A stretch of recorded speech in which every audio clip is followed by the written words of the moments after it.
It started like any quiet evening.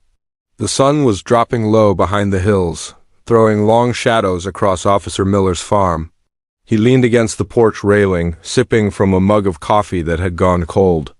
Rex, his retired K-9 partner, sat beside him like always alert, watching, waiting, but tonight was different. Without warning, Rex stood up.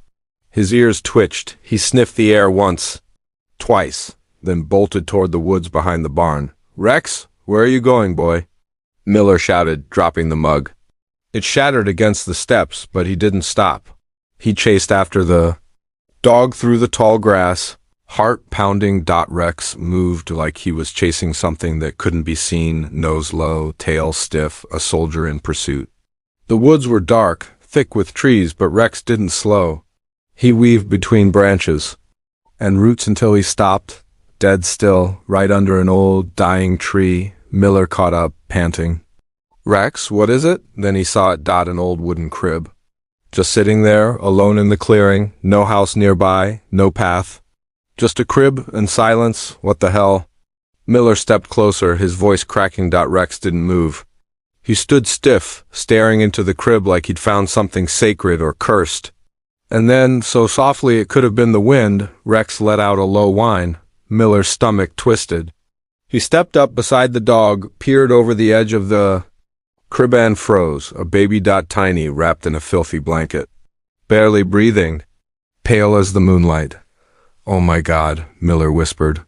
"No way. The baby stirred, just slightly. Then it made a sound that broke Miller's heart. Weak, raspy cry, barely louder than a breath. Like it didn't even have the strength to be alive. Rex pressed his nose gently against the blanket, then looked up at Miller with eyes full of something deeper than instinct. "Stay with him," Miller whispered. "Don't move." He pulled out his phone, hands shaking, and called dispatch. "This is Officer James Miller," he said, trying to keep his voice steady. "I've got an abandoned infant, alive, found in the woods behind my property. We need medical now, fast." "Copy that, Miller," came the reply. "ETA 5 minutes." He hung up and crouched beside the crib.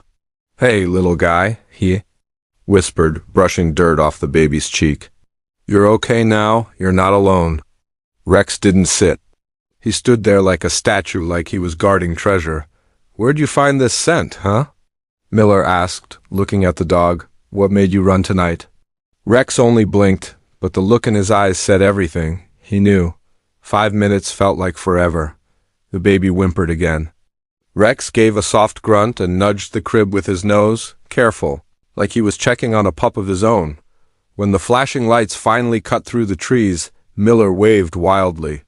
EMTs rushed in with blankets and medical kits. One of them leaned over the crib. "Dear Lord, he's freezing." Another medic reached out to lift the baby, but Rex suddenly growled low and serious. Everyone froze. "It's okay," Miller said, touching Rex's back. "They're here to help." But Rex wouldn't budge. The medic stepped back, startled. "That's one protective dog." Miller gave a small nod. "He's retired K-9. He's been through a lot. Looks like he thinks this baby is part of his pack now." Rex slowly stepped aside, but his eyes never left the crib.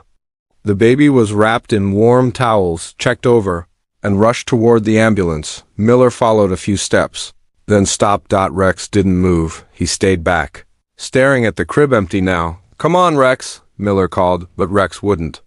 "Go. He just sat down, right there." Right where the baby had been. "Buddy," Miller knelt beside him. "He's safe now." Rex let out a soft huff, not a growl, not a whine. Just a sound of resistance. "I know, I feel it too."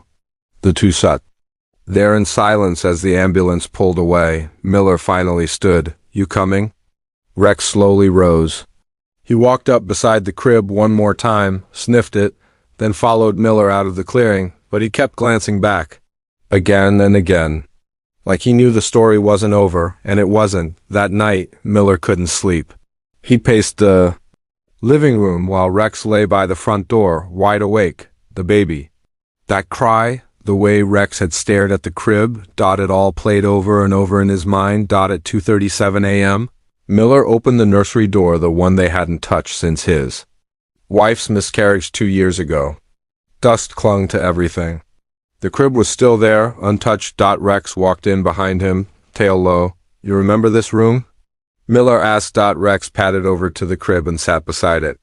Just like earlier in the woods. And for the first time since she died, Miller let himself sit on the floor and cry. Rex nudged his shoulder once, then laid his head in Miller's lap. I don't know what you felt out there, Miller whispered, but I think you were meant to find him. Rex let out a low breath and closed his eyes, and across town, in a hospital incubator, the baby breathed deeper for the first time. The flashing red lights cast eerie shadows over the trees as the ambulance came to a halt. Miller stood near the baby, one hand steadying the crib while the other held the radio tight. Rex was planted firmly beside it, his body low and stiff, head close to the edge of the crib. His eyes never left the baby, not for a second. He's barely breathing, Miller told the EMTs as they rushed toward him, their boots crunching against dry leaves. Found him right here, alone. The first medic moved in quickly, gloves already on. Let's get him checked. But Rex stood, muscles tense, and let out a warning growl. The medic stopped cold. Whoa. Hold on. Rex didn't snap or lunge.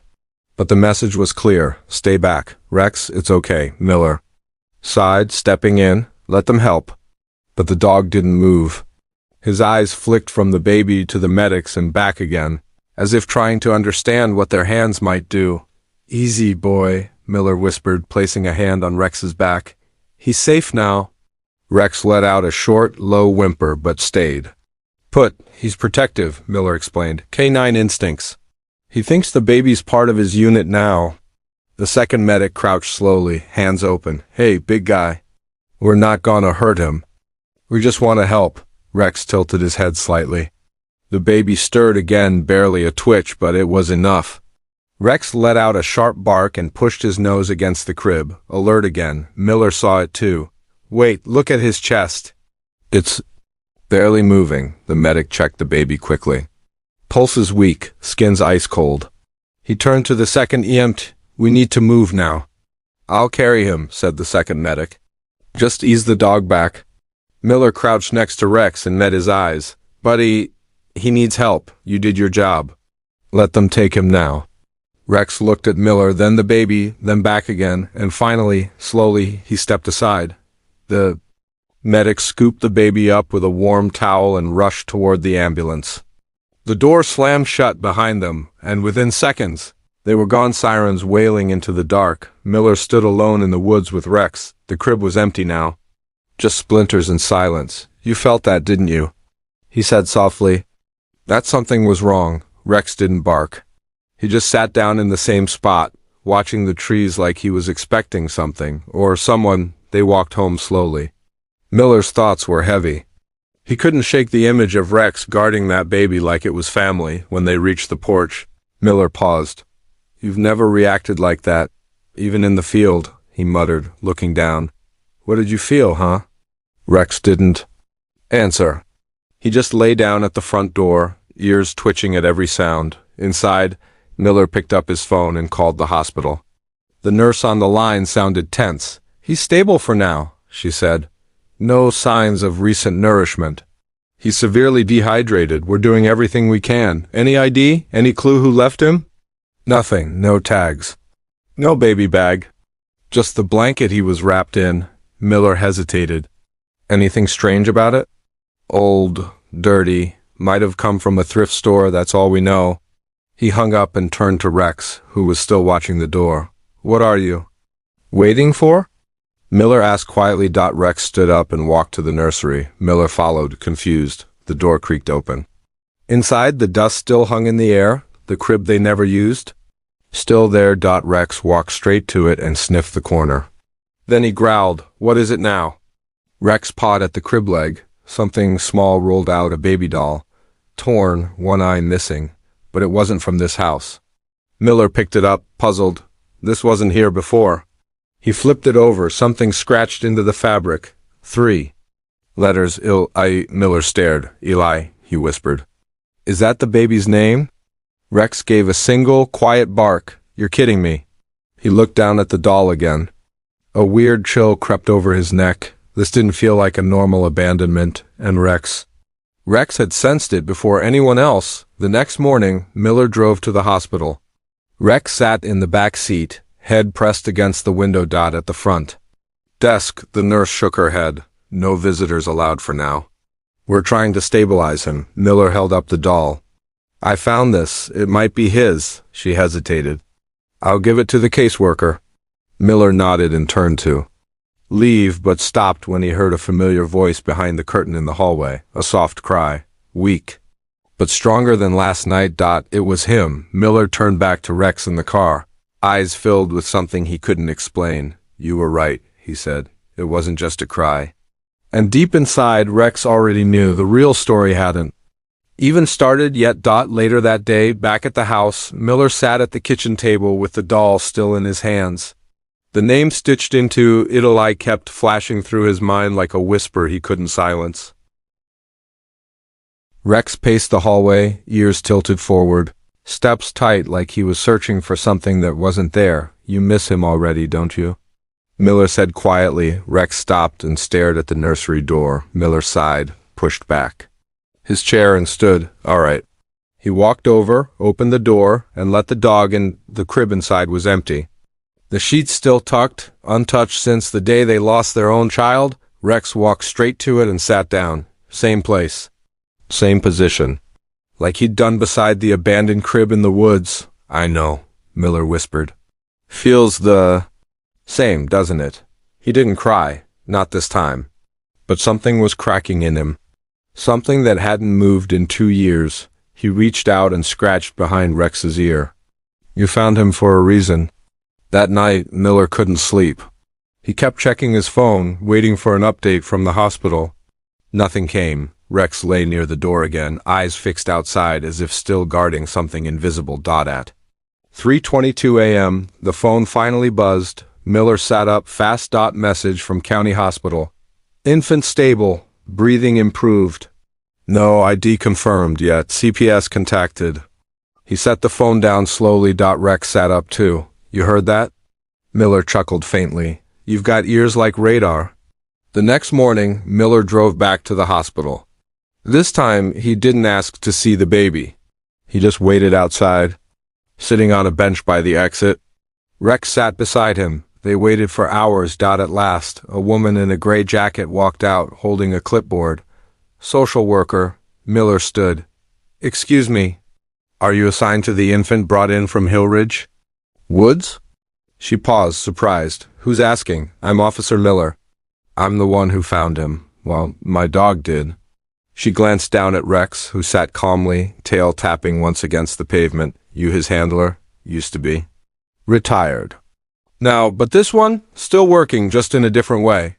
She softened a bit. Yes, I'm handling his case. We've placed him in emergency foster care for now, until more details come up. Is he okay? He's recovering, but he's not responding to anyone, Miller frowned. What do you mean? He cries when he's held. Sleeps only when he's alone. The nurses say it's like he's waiting for someone else. Rex perked his ears at that. Miller spoke softly. Can I see him? Just for a minute. I'm not supposed to. He was near death when we found him. My dog hasn't slept since, please. She hesitated, then nodded once. 5 minutes. Inside the room, the baby lay bundled in a warmer, eyes half closed. Miller didn't move forward. He let Rex go first. The moment Rex stepped into the room, the baby turned his head slowly. Then something impossible happened. He smiled, just barely. No crying, no flinching. Just peace. The nurse gasped. That's the first time he's reacted to anyone. Rex stepped closer, sniffed the air once, then lay down right beside the crib, his head just below the edge. The baby closed his eyes and slept. Miller looked at the social worker. You see that? She nodded. That's not nothing. He trusts him, Miller said, more than anyone else. She bit her lip, thinking. It's temporary foster for now. But I'll take him, Miller said quickly. If that's allowed. She raised her eyebrows. You sure about that? I don't know much. But I know this. Rex never chooses lightly. And he's already chosen that kid. Rex let out a low sigh like he agreed. The bond had already begun. 2 days later, the state placed the baby temporarily known as Baby Eli into a foster home 5 miles out of town. Miller didn't say much when they told him. He just nodded, thanked the caseworker, and shut the door quietly when she left. Rex sat by the window for hours that evening, eyes locked on the empty driveway, ears alert, waiting. Miller watched him in silence. Every 10 minutes, Rex would stand, pace, then lie down again, as if something inside him refused to settle. "He's not coming back tonight, boy," Miller muttered. They gave him to someone else, at least for now. Rex didn't move. The next morning, Miller poured food into Rex's bowl. Kibble scattered, untouched. Rex didn't even glance at it. By nightfall, it was still full. "You gotta eat," Miller said, crouching down beside him. "Don't do this to yourself." Rex licked his lips once but turned his head. Miller stood, frustrated. "He's not your responsibility anymore, all right? We did our part." But even he didn't believe the words as they left his mouth. He stared at the nursery door, still half open. The crib was empty. Dust had started to settle again. That night, Miller barely slept. Every creak in the house made Rex twitch. Every passing car made him jump up and run to the door. The third morning, Rex stood at the back door at dawn, tail stiff, head up. "You still think he's out there?" Rex barked once, sharp and short. Miller sighed and grabbed his coat. "Fine. You lead, I follow." They walked through the frost-covered field behind the barn, then into the woods. Same trail, same trees. But this time, Rex didn't go to the crib site. He turned left, deeper into the brush. "Where are we going now?" Miller asked, ducking branches. Rex stopped suddenly and sniffed the air. Then he lowered his head, pawed at the ground, and uncovered something. A second baby sock. Dirty, half-buried. Miller picked it up carefully. How many things did they leave behind? Rex circled the tree, sniffed again, and stopped by a patch of disturbed soil. He let out a low whine. Miller knelt down and dug gently with his hands. Just under the surface was a corner of something plastic, a toy, a yellow rattle. Cracked down the middle. Miller stared at it, then at Rex. "You think there's more, don't you?" Rex stepped back and barked again. Urgent. They returned home, but neither of them settled.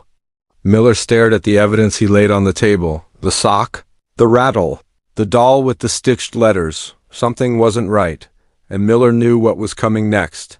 He needed answers. The following day, Miller visited the local hospital and asked for the staff who'd been on duty when Eli was brought in. A nurse named Clara met him in the hallway. "You were the officer who found the baby, right?" "That's me. God, that dog of yours. The way he guarded him, it gave me chills." Miller nodded. "I need a favor." "Anything odd about the baby's condition? Something that didn't sit right?" Clara paused. "He had bruises. Not fresh, old, fading. What kind of bruises?" "Small, around the arms. Could have been restraint marks or rough handling." "Did CPS note that?" "They marked it as unexplained trauma, but there's no follow-up yet." Miller ran a hand down his face. "They think this was just abandonment, but it wasn't." Clara lowered her voice. "You think it's worse?" "I think someone meant for him to disappear." Back home, Rex waited near the porch. Miller tossed the sock and rattle on the steps. "You were right," he muttered. "This wasn't random." That evening, Miller pulled up records of recent missing persons cases. No babies, no infants reported. But then he found it, a woman. Missing for nearly 2 years, Elise Landon, age 23, last seen leaving a domestic violence shelter. The note on the file read, "Believed to have fled with newborn." Miller clicked on the only photo attached. A grainy picture of a young woman holding a baby in her arms. Rex, sitting nearby, stood suddenly and walked over. He stared at the screen. Miller looked at him. "Is this her?" Rex barked once, then softly whined. "She never came back," Miller said. "Maybe she never made it." The next morning, the phone rang. It was the caseworker. "Mr. Miller, just a courtesy update. The baby's adjusting?" "But not easily." Miller leaned forward. "What does that mean?" "He's been inconsolable, crying almost nonstop. Refuses food unless he's held, but only for minutes." The foster family's trying, but what? We're considering relocating him to another placement if things don't improve. No, Miller said quickly. No, don't. That'll just make it worse. We're doing what's in his best interest. Miller looked at Rex. He had one person, one living soul who made him feel safe. And you took that away. I understand this is emotional, but he doesn't need another family, Miller said. He needs the one that found him. Silence. Then I'll talk to my supervisor. The call ended. Rex came over and rested his head on Miller's knee. You're not letting this go, Miller whispered. And I'm starting to think neither am I. The next morning, Miller stood over the kitchen table, staring at the scattered items, the torn doll, the dirty sock, the cracked rattle. Each one told a story. One, nobody else seemed interested in hearing. Rex sat by the door again, tail still, ears up. Miller picked up the doll again, rubbing the stitched letters with his thumb. If that's not his name, then someone wanted us to think it was. Rex tilted his head at the sound of the name. Miller watched him closely. You remember that scent trail, huh? I think we missed something. That same afternoon, Miller drove to the hospital again, not to visit the baby, but to ask questions. This time, he had a plan. He asked to speak with Clara again, the nurse who had mentioned the bruises. You said he had restraint marks, Miller began. Has anyone filed that as a potential abuse case? Clara shook her head. CPS logged it, but there's no active investigation. They labeled it inconclusive. Inconclusive? Miller repeated. A baby shows up abandoned in the woods with old bruises and they call it inconclusive? I know, she said quietly, but they don't have anything else to go on. No name, no DNA matches. It's like he doesn't exist. Miller hesitated. Can I see the blanket he was wrapped in? Clara frowned. Why? Because my dog found something before. I think there's more. She paused, then nodded. Come with me. In the evidence locker, they retrieved the thin, tattered blanket. It smelled of mildew and ash. Miller turned it over, checked the edges, then the inner seam. There faint was a small slit in the fabric. He pulled at it gently and something slipped out, a note, folded, water-stained and almost unreadable. Clara gasped. Was that in there this whole time? Miller unfolded it carefully. The ink was smudged, but 2 lines stood out. I'm sorry, I had to. Please don't let him disappear. Miller's heart thudded. It was her. The mother. She hid it, Clara whispered. She must have known she didn't have much time. Miller folded the note and placed it in a bag. I need to find out who she was and who she was running from. Back at the house, Rex waited at the gate. When Miller stepped out of the truck, Rex rushed over and sniffed the note through the bag, then barked once. She tried to protect him, Miller said, and nobody cared enough to look. That night, Miller dug deeper into Elise Landone's case. The photo still sat on his desk. The shelter where she'd last been seen had shut down a year ago, but there was a name listed as her. Emergency contact someone named Rachel Lang. Miller called every Lang in the county until one finally picked up. Hello? Is this Rachel? Lang? Speaking. Who's this? My name's James Miller. I'm a retired officer. I believe you knew Elise Landon. There was a long pause. Why are you asking about Elise? I believe I found her son. Silence, then soft sobbing on the other end of the line. I thought they were both gone, Rachel whispered. Both? Elise had a baby. She told me she was going to disappear. Said if something ever happened, the baby might be left somewhere safe, near trees. That's all she said. Miller closed his eyes. We found him. My dog found him. Rachel's voice cracked. Is she, I haven't found her yet. Rachel sniffled. She was running from someone, the baby's father. He was violent, controlling. Elise filed reports, but they disappeared every time. She said he had someone on the inside. Do you have his name? Alan Vickers? Miller froze. Alan Vickers? I know that name. He's still out there, Rachel whispered. If he finds out the baby's alive. The line went quiet. Miller felt the pressure building in his chest. Thank you. If you remember anything else, call me. He hung up and stared at Rex. You knew something was wrong. Long before I did. Rex blinked slowly, then he stood, walked to the door, and barked. The next morning, Miller didn't wait for a sign from Rex. He clipped the leash on, grabbed the doll, and said, "Show me what we missed." Rex didn't hesitate. He pulled hard, nose to the ground, moving faster than he had in days. They passed the old crib site, but Rex didn't stop. He veered off deeper into the woods, down a slope Miller had never bothered exploring. Branches whipped against Miller's arms as they pushed through. 20 minutes in, Rex suddenly froze. His ears shot up and his tail stiffened. "What is it?" Miller asked. Rex sniffed the air again and turned left.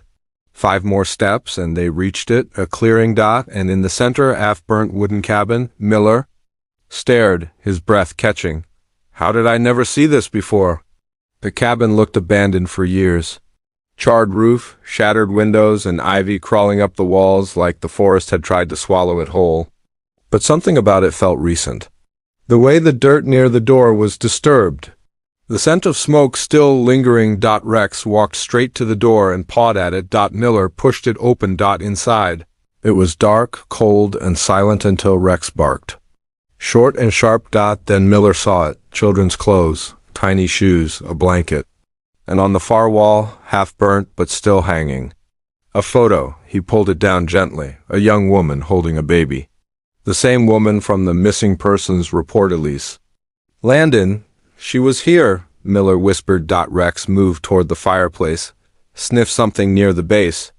Miller followed and spotted it too, a melted plastic baby bottle. "This is where she brought him," Miller muttered. This was their hiding place. Rex let out a low growl and stared at the corner of the room. Miller stepped closer and saw something in the ashes, another doll, charred at the edges. He picked it up. And just like the first one, there were letters stitched on the back. Faded but clear. Elise Landon, Miller said softly. She marked everything. She wanted someone to find this, in case she couldn't tell the story herself. Rex lay down near the fireplace and let out a heavy sigh, like the weight of what he'd found was pressing into his chest. Miller stepped outside and stared at the broken structure. She was living here, alone, with a baby, hiding. He turned back to Rex, and no one ever came looking. Back at the truck, Miller placed the photo on the dashboard. Rex rested his head beside it. "I don't think she left him in the woods out of cruelty," Miller said. "I think she ran out of time." He pulled out his phone and called Rachel Lang. "I found the cabin," he told her. "She lived there. I saw the photo." Rachel's voice broke. "Then she must have been desperate. That place burned down over a year ago?" "I assume they both, she saved him," Miller said. "Barely, but she did," Rachel hesitated. "Then there's still a risk. If Alan Vickers finds out the baby's alive..."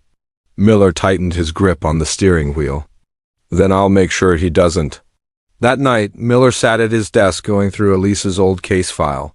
Most of it was redacted or vague. But one name stood out under previous reports filed, Officer Kenneth Dawes. He'd retired early, under investigation for procedural misconduct. Miller called a contact in dispatch.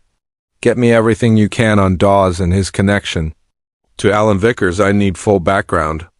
An hour later, the call came. "James, you're not gonna like this," the dispatcher said.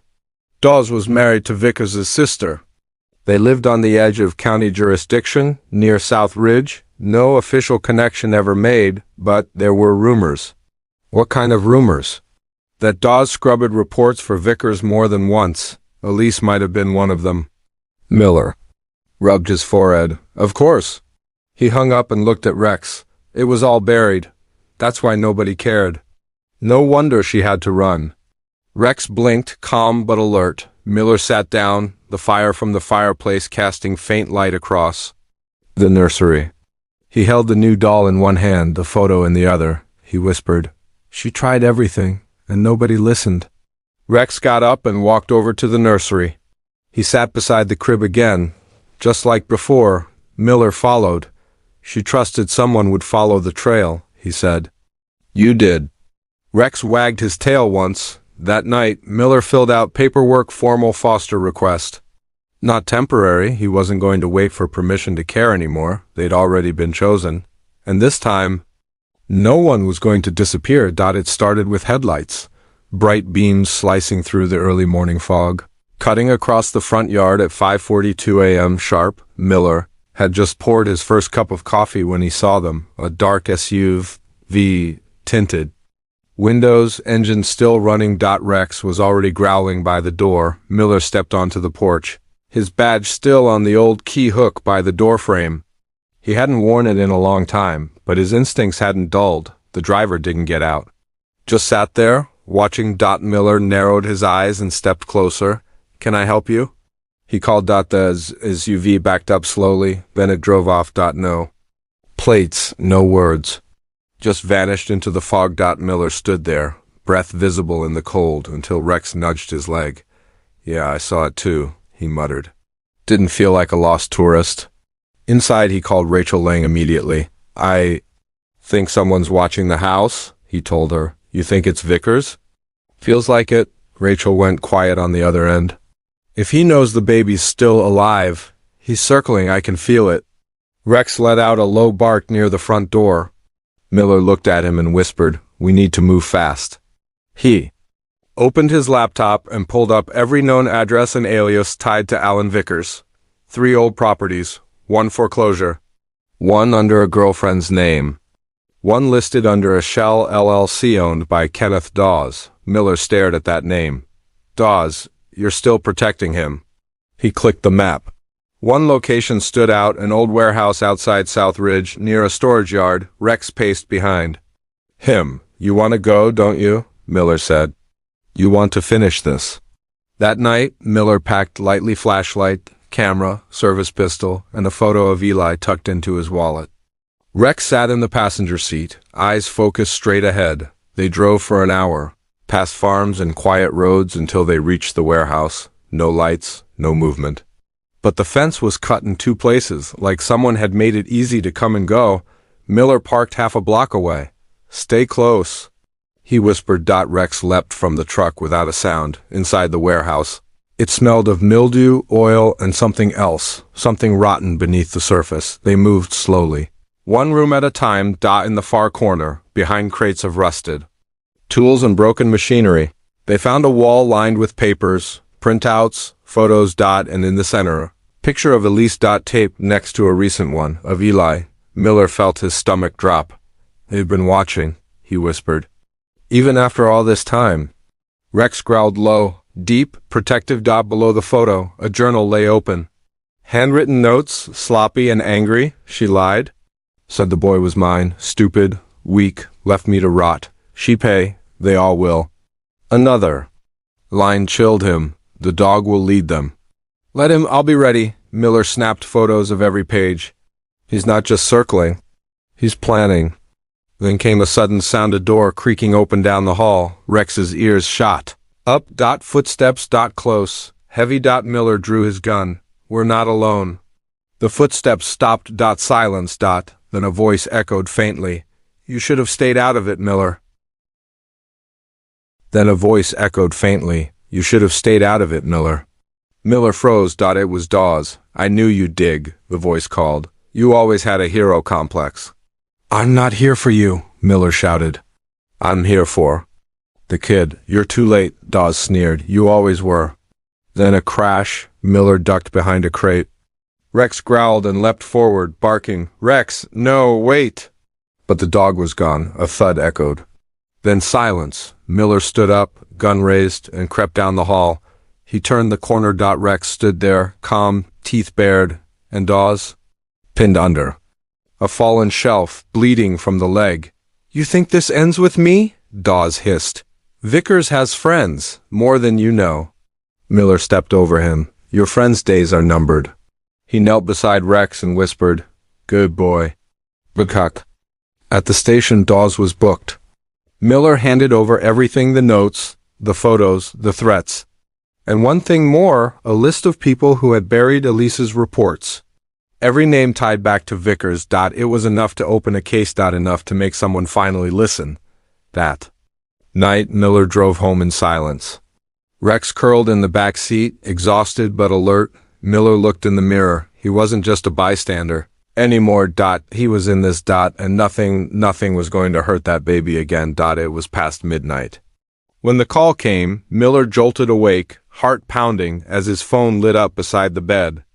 The screen read, County Hospital Emergency. He answered fast. Miller, the nurse's voice was shaky. It's Eli, something's wrong. Miller sat straight up. What happened? He started crying 2 hours ago, hasn't stopped, won't eat, won't sleep. He's not reacting to anyone. Was he like this earlier? No, he was calm all day. Then suddenly, like he's scared.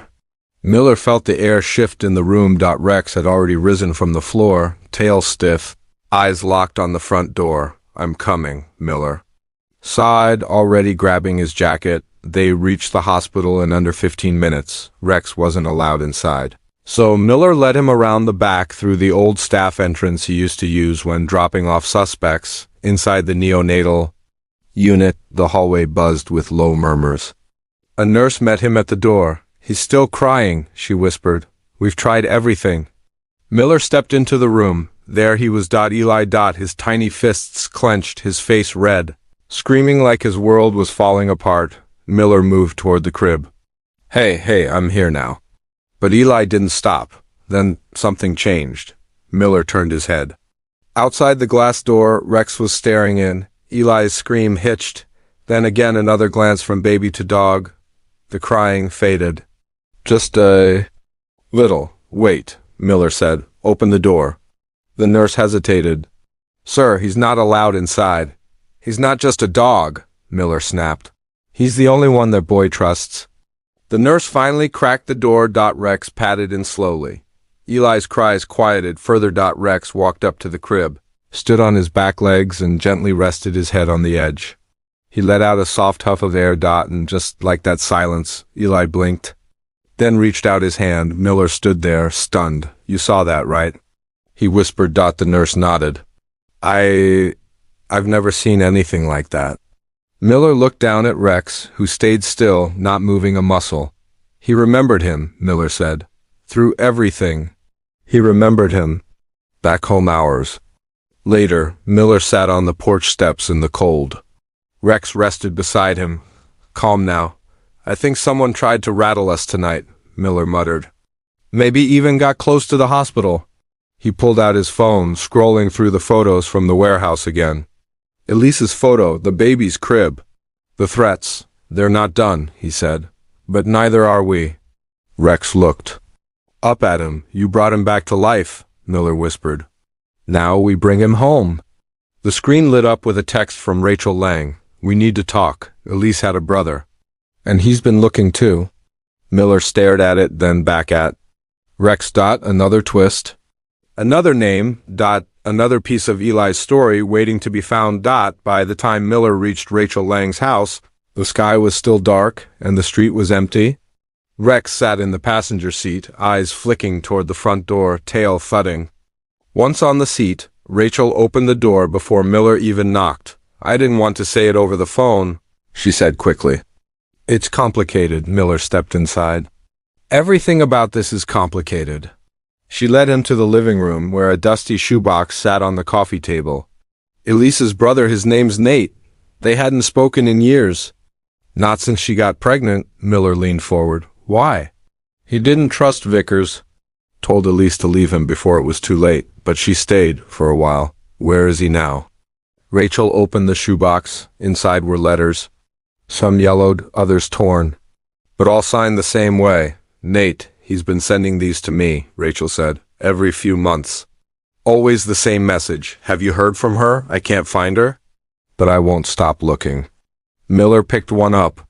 Read the line again and again. I won't stop looking. He's alive, Miller whispered. And still searching, Rachel nodded. The last return address was from West Mason, near the border. I tried writing back, but I never got a response. Miller stood. Then that's where we go next. By sunrise, Miller and Rex were on the road again. West Mason was 2 hours out, quiet, mostly farmland and old gas stations. Rex stayed alert the entire ride, staring out the window like he knew this mattered. They found the return address, scribbled on an envelope. 26 Ridgeview Lane.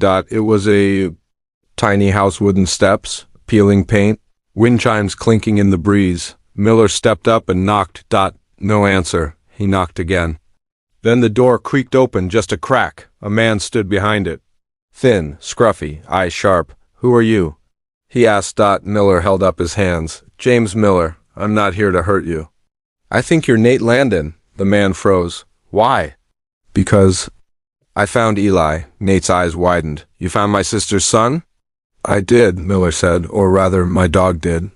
Rex let out a low huff, as if confirming it. Nate opened the door wider. "Come in." "Please." Inside, the house was quiet, filled with maps and notes pinned to the walls, names, dates, photos. "You've been looking this whole time," Miller said. "I knew something was wrong," Nate muttered. "Elise called me once. Sad she was. Scared that Vickers was hunting her, then nothing." He walked to a corkboard and pointed to a photo. "Elise with Eli. This was the last image she sent me. Said she was hiding in an old cabin. Never told me where." "I found that cabin," Miller said. "Burnt down. She left behind clues. She was preparing for something, maybe for the worst." Nate looked down. "She always thought one day he'd come for her." "He did," Miller said. "And when he couldn't find her, he circled the baby." Nate clenched his fists. "He's not going to touch him," Miller nodded. "I need your help. To tell Eli's story. To make sure. CPS, the courts, everyone sees what happened to Elise. He needs family in the records." "You're that," Nate blinked fast. "You'd trust me with that?" "I trust anyone who searched as hard as you did." Rex barked once, like punctuation. Nate smiled faintly. "Then let's bring him home." The next morning, Miller stood outside his front porch, sipping bitter coffee, eyes scanning the horizon. Fog clung to the trees like old breath. It wasn't just cold, it was still. Too still. Rex didn't move from his post by the window. His tail didn't wag, his eyes didn't blink. He was locked in. Miller glanced at him. "You smell it, don't you?" Rex whined low. Miller reached for his holster. Then came the sound, soft, steady, and unmistakable. Footsteps. Gravel crunching. Coming closer. But not from the road. From the woods. Rex growled. Deep. Warning. Miller slipped out the side door, keeping low. He moved along the edge of the porch, eyes sharp. He spotted a shadow near the tree line. A man, hooded, standing completely still, like he wanted to be seen. Miller raised his voice. "You're trespassing." No answer. "I know who you are," Miller warned. "You come near this house again, you won't walk away." The man slowly turned and disappeared into the fog. Miller didn't chase. He knew a trap when he saw one. Instead, he turned to Rex. "We need to move him, now." 30 minutes later, Miller was back at the hospital with paperwork in hand. Rex waited in the parking lot, pacing nervously near the truck. Miller walked straight to the CPS caseworker's office. "I want a protective order," he said, "and I'm filing for full emergency foster status." The caseworker raised an eyebrow. "On what grounds?" Miller dropped the photo of Dawes and the notes from the warehouse on the desk. "That man, Alan Vickers, is circling this child. He believes the baby's a threat to him." "This is serious, Officer Miller." "I know it is. That's why I'm not asking." The caseworker flipped through the files.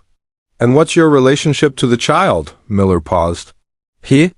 Trust me, that's more than anyone else can say," she sighed. "This is going to require approval from the board."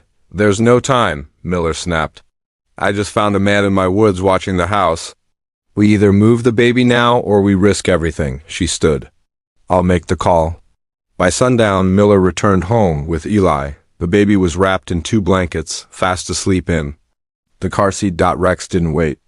The moment Miller placed the seat down in the living room, Rex walked over and curled up beside it, tail resting lightly against the base. Miller watched the two of them, his heart thudding. "He's safe now," he whispered. But not for long.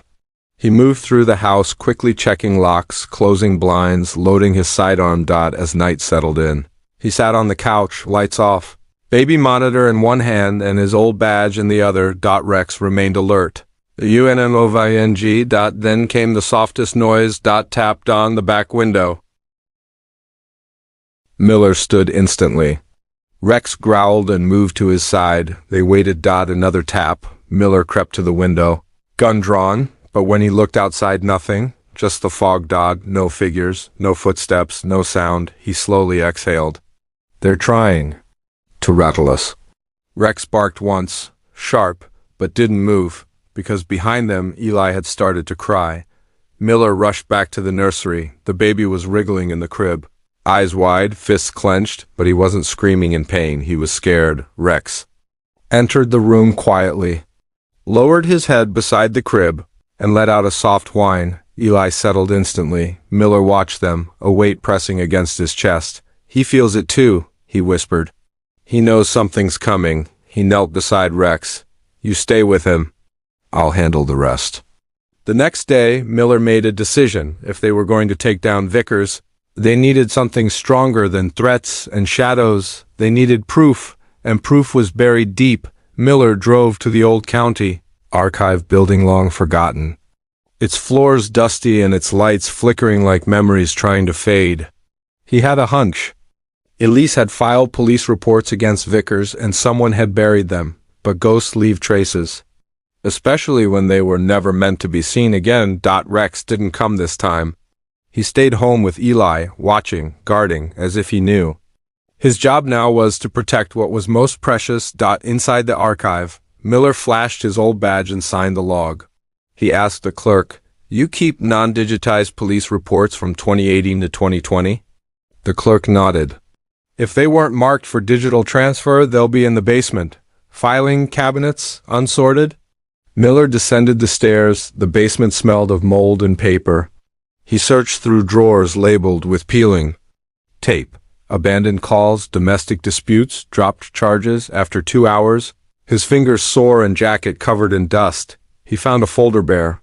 No name on the outside. Inside were 3 pages. One torn, one water-stained, one stamped rejected in red ink, but there it was. Complainant, Elise Landon. Accused, Alan Vickers. Date, July 18th, 2020. Allegations, threats to life, forced isolation, physical harm. Miller's chest tightened. The second report was worse. Elise had filed for emergency protection. Claimed Vickers had followed her even after she'd changed shelters. She named Officer Dawes as the one who dismissed her claim. At the bottom, scrawled in angry pen, no credible threat, complainant unstable. Miller clenched his fists. You called her unstable? He tucked the folder into his jacket, but then something else caught his eye. Taped beneath the drawer, a flash drive. He pried it loose, heart pounding. Back at home, Miller inserted the drive into his laptop. One video file. No label, he clicked. Play. It was grainy footage, dated 3 months before Eli was found. Elise sat in a hospital room, bruised, eyes red from crying. She stared into the camera. If something happens to me, I want my baby safe. His name is Elijah. I've written it into everything I can, his doll, his blanket. If you're watching this, it means no one listened when I begged for help. She inhaled shakily. He won't stop until we disappear. The screen went black. Miller sat frozen. You tried to leave breadcrumbs. He turned to the nursery. Rex sat beside Eli's crib.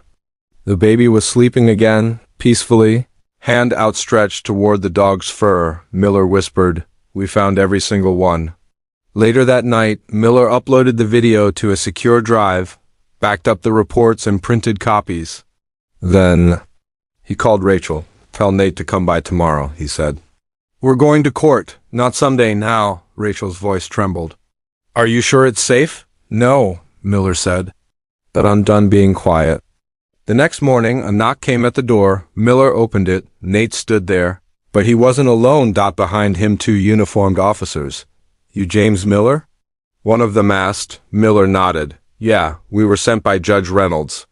We received a video from you last night. She's calling an emergency custody hearing. 2 hours. Miller stepped aside.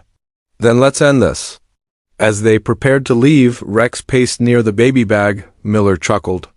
You're coming too. I don't care what the sign on the courthouse says. Rex barked softly.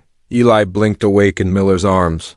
And for the first time in days, he smiled, The courthouse was colder than Miller remembered, not in temperature but in feeling. The kind of cold that came from silence. From people trying not to feel anything. Miller walked in holding Eli against his chest, his little body wrapped in 2 blankets. Rex padded beside him, leash loose but presence loud. Everyone stared. You sure about this? Nate whispered close behind. Dead sure, Miller replied. If we don't speak for her, who will? Inside the courtroom, the judge sat high. On the bench, Judge Reynolds, stern eyes, sharp voice. But Miller saw it. She was listening. Rachel Lang was already seated, holding a folder with Elise's name scribbled across the top. The CPS lawyer stood up. Your Honor, I'd like to object to this last-minute hearing. Proper channels haven't been followed. Reynolds raised a hand. Sit, I read the file, I saw the video. If you watch that and still care more about paperwork than a baby's life, you're in the wrong job. The lawyer sat. Miller stepped forward. Your Honor, this child Eli is not a case number. He's a survivor. He was hidden, protected, left behind by a mother who was hunted. He placed the printed reports on the table. These files were buried. Officer Dawes helped cover up Elise Landon's pleas for help. She tried everything. And when no one listened, she ran. He took a breath. My dog Rex, he found the baby. Not a search team, not a state agency. A retired K-9 who knew something was wrong. Rex sat upright, quiet but steady, as if he understood the weight of this moment. The judge leaned forward. And what is your relationship to the child now, Officer Miller? I've been caring for him, watching him, protecting him. He stops crying when Rex walks into the room. He sleeps only when we're near. That's not coincidence, that's connection. Reynolds glanced at Nate. And you? I'm Elise's brother, Nate said, standing. I searched for her. For 3 years, I never gave up. I had no idea she'd had a child, but I want to be part of his life, whatever that means. I want to finish what she started. There was a long silence, then Judge Reynolds said, Bring the child. Forward. Miller hesitated, then walked up to the bench and gently handed over Eli. The baby blinked up at the judge, wide-eyed. Then he reached out, fingers brushing her robe, and smiled. The courtroom exhaled all at once. Reynolds softened just barely. I'm granting emergency custody to James Miller, she said, effective immediately. The foster license will be expedited. Nate Landon, you'll be given supervised visitation until full guardianship is sorted. In the meantime, the court will launch a full investigation into the death of Elise Landon and the suppression of her reports. The gavel slammed once. Eli stirred in Miller's arms, then nestled back into his chest. They'd won, but it didn't feel like a victory. Not yet. Outside the courthouse. Nate turned to Miller. You think Vickers will back off now? Miller shook his head. No, if anything, he'll come harder. He's losing control. That's when men like him are most dangerous. Rex stood by the truck, staring into the trees lining the parking lot. Miller narrowed his eyes. What is it, boy? Rex barked once. Miller followed his gaze. The far end of the lot. Across the street sat a dark sedan. Engine running. Tinted windows. It didn't move, didn't honk. Just watched. Miller placed Eli in the truck and stepped forward. The sedan pulled away, slowly, silent. Careful, like it wanted him to know he was being watched too. That night, back home, Miller locked every door and window. Rex paced the hallway, stopping only when Eli cried. Then he'd return to the crib, lie beside it, and rest one paw gently near the baby's foot. I don't think this is over, Miller whispered to Rex. He's not. Just some angry ex. He's a hunter. Rex let out a low growl. Then we stay ready. Miller stepped outside for one last look at the road. The fog was back. So were the shadows, but this time, so was he. And Rex. And Eli. Together. Unbreakable. The next morning, Miller woke to the sound of Eli giggling, not crying, not fussing, just soft, happy giggles coming from the crib. He rubbed his eyes and looked over. Rex was there, laying on his side, eyes half closed, while Eli reached over the crib rail and gently tugged at the dog's ear. Careful, kid, Miller chuckled. He's not a stuffed animal. But Rex didn't move. Just wagged his tail once like he didn't mind for a moment. Miller let himself feel something like peace, but it didn't last. Later that day, Nate called, "James, you need to come to the cabin site. There's something here." Miller's heart skipped. "What is it?" I think it's a grave." An hour later, Miller and Rex arrived at the burnt-down cabin. Nate was already there, crouched near what used to be the back wall. "She never told me where she'd bury something," Nate said, "but I was walking the edge and saw this." He pointed at a patch of disturbed earth, partly hidden under charred debris. Miller dropped to his knees and gently began digging. Not far down, his fingers brushed something soft fabric. He pulled it free, a small, folded quilt. Child size. Beneath it, a rusted tin box. Inside the box, a locket, a hospital bracelet, and a handwritten note sealed in plastic. The note read, "If you find this, it means the world forgot me. But my son is still out there. His name is Elijah. His father doesn't deserve him, but maybe someone else will. Someone kind, someone who listens." Miller's throat tightened. "She knew no one was coming," he whispered. "So she left herself behind." Nate picked up the locket. It had a photo inside. Elise, holding newborn Eli, her eyes tired but alive with fire. Miller stood, looking around the woods. "How did no one ever search here?" Nate shook his head. "They didn't care." Rex stood at the edge of the clearing, tail still, nose in the wind. Then he barked once sharply. Miller turned. Through the trees, a figure was watching, not moving. Just standing. Then gone. Back home, Miller placed the note, the quilt, and the locket on the kitchen table. He sat in silence, staring at them. "Rex," he whispered, "we need to end this. Before he gets to Eli." That night he typed a report. Not just for the police, but for the public. He attached the video, Elise's note, the grave site photos, and the list of buried complaints. He titled it, "Her name was Elise, the woman the system ignored." He hit send. To the station. To the media. To anyone who would read it. An hour later, his phone rang. Unknown number. He answered. A slow, raspy voice spoke. "You think putting her name in lights makes you a hero?" Miller froze. "Vickers, you don't know what you've done." "I know exactly what I've done," Miller said.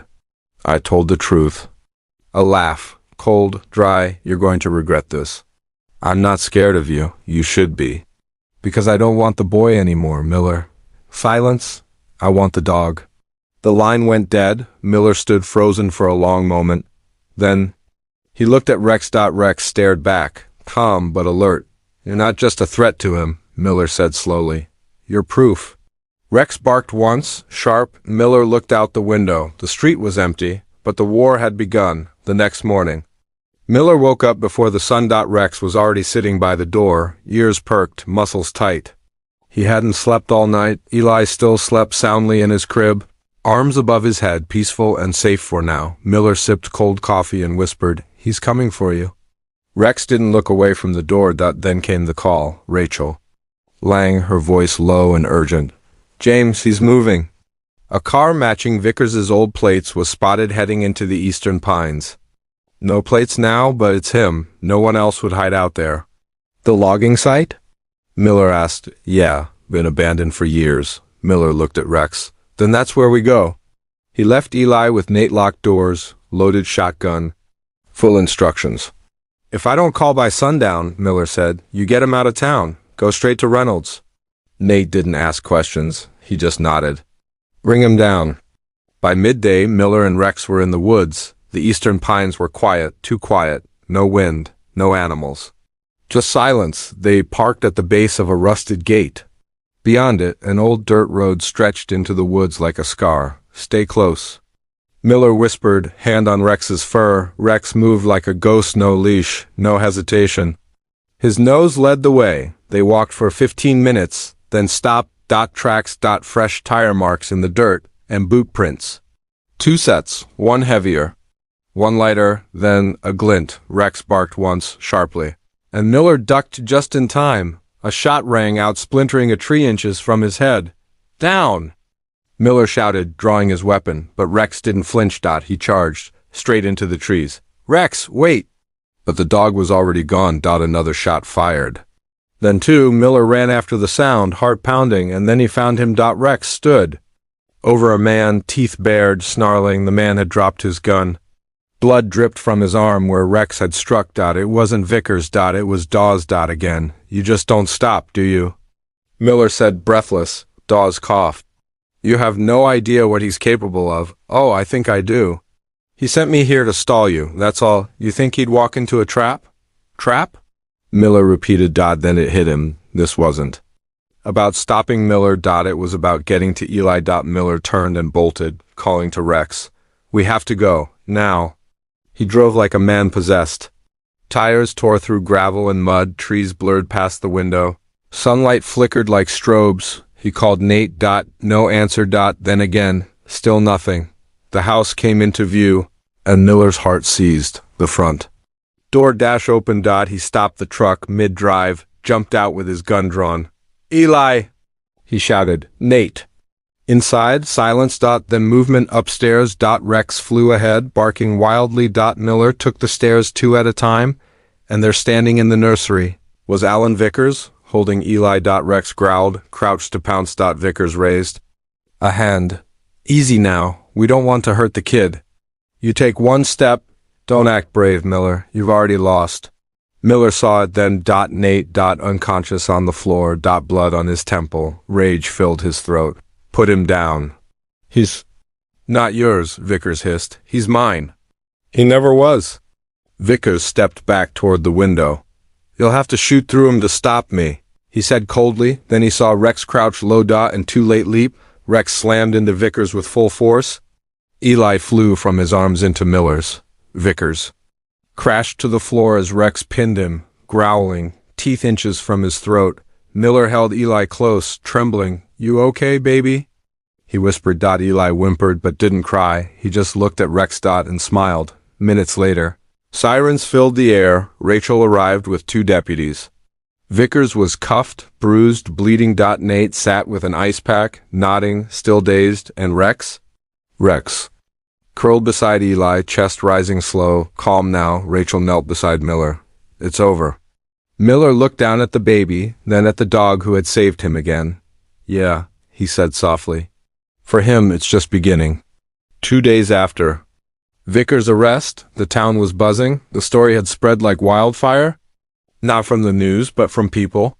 From whispers, from reposts of Elise's video, from a photo that had gone viral. Rex, nose pressed to the baby's crib, with Eli smiling up at him. Everyone had seen it, everyone had felt it, but Miller wasn't thinking about headlines. He was sitting in a quiet courtroom again, this time in a side room used for private hearings. Elise's voice echoed through the room. Rachel had pulled one more file. A voice message Elise had left with a victim support hotline 6 months before her disappearance. The recording had been forgotten. Never followed up. Until now. They played it for the judge.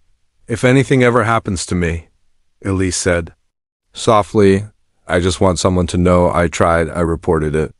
I begged. I left everything behind for my son.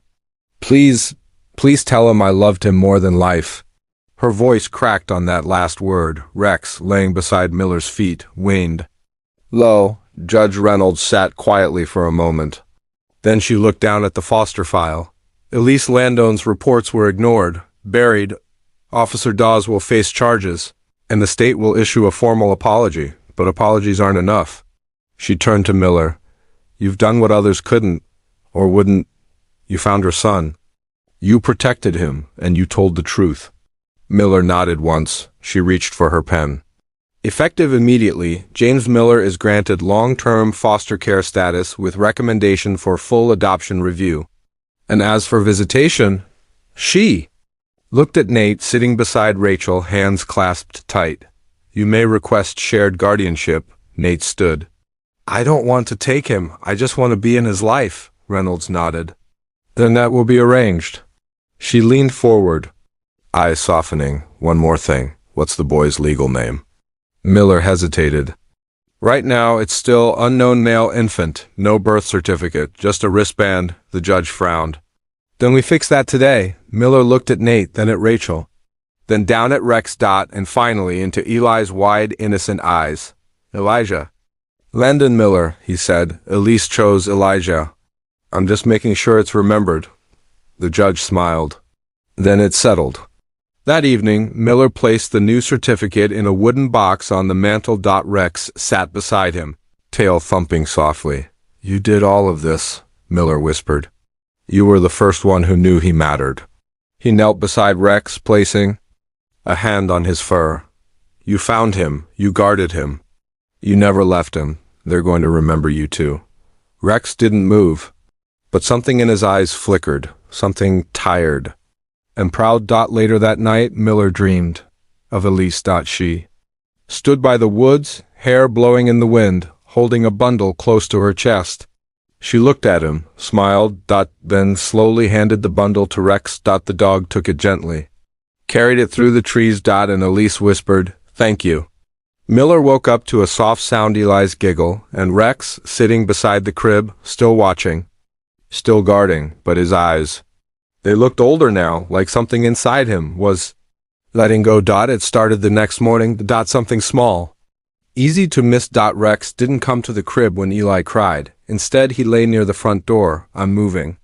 His eyes watched the hallway, but he didn't lift his head. Miller noticed right away. "Hey, buddy," he said gently, crouching beside him. "What's going on?"